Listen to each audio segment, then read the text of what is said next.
everyone, welcome back to my YouTube channel.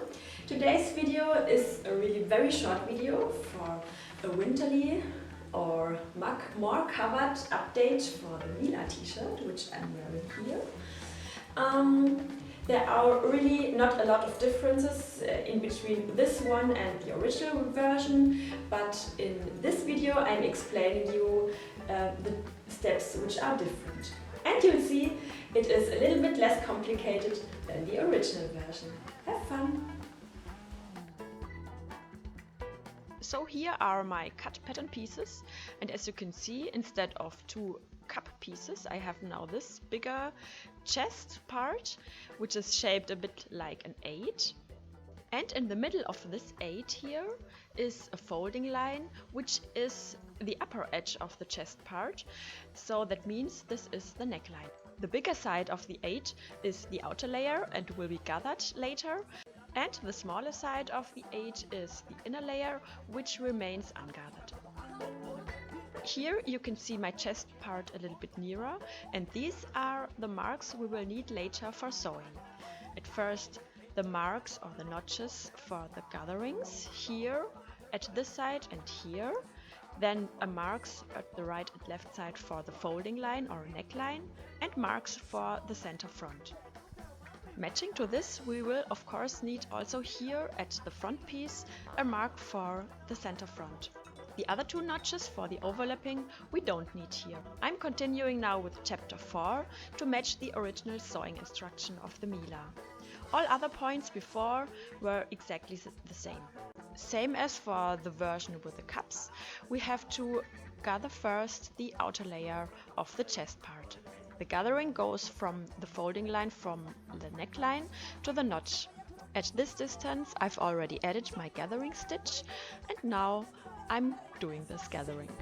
And again, as for the cups, I'm folding now the pattern piece along the folding line for the upper edge and matching the notches of the upper and lower layer.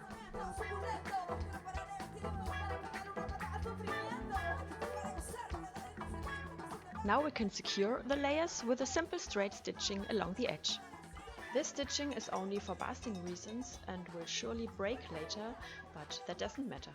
The important thing is that the stitching will keep the gatherings and the layers in their place until the proper seam is done later.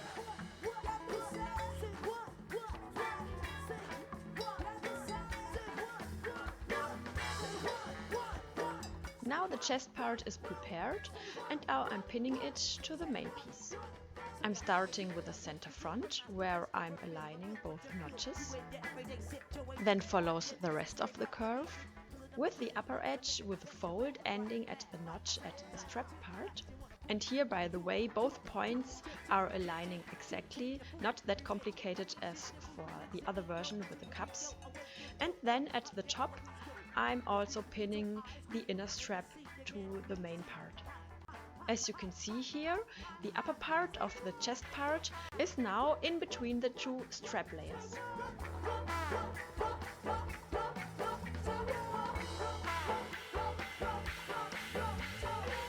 Here we can get a first impression how the top will look like later. Then I'm pinning the second side.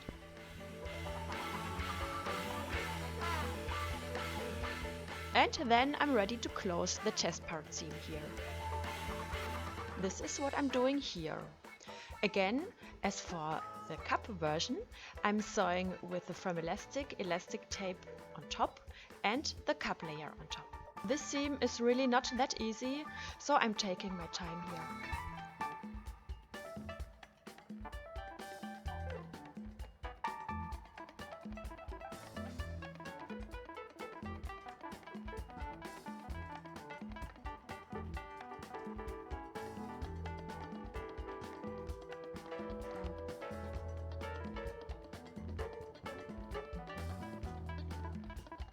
Oh, finally ready! Here I'm controlling the seam if no mistake happened, and then I'm continuing with the normal Mila sewing instruction. And that's it already. These were the differences between option 1 and the new option 2 for the Mila t-shirt. enjoyed the video and that you like your new Mila t-shirt. Leave me a thumbs up here on YouTube if you like to, that means a lot to me. And follow me on social media for more creative content. And of course, don't forget to hit the subscribe button here on YouTube. And just in case you need even more inspiration for the Mila t-shirt, here is the link, or here, for the Mila playlist with all videos about the Mila t-shirt. Enjoy! And I hope to see you very soon again in my next video. Take care until then, bye! Thanks for watching this video, and if you want to sew a Mila for yourself, the pattern is available in all my shops. The links are below this video.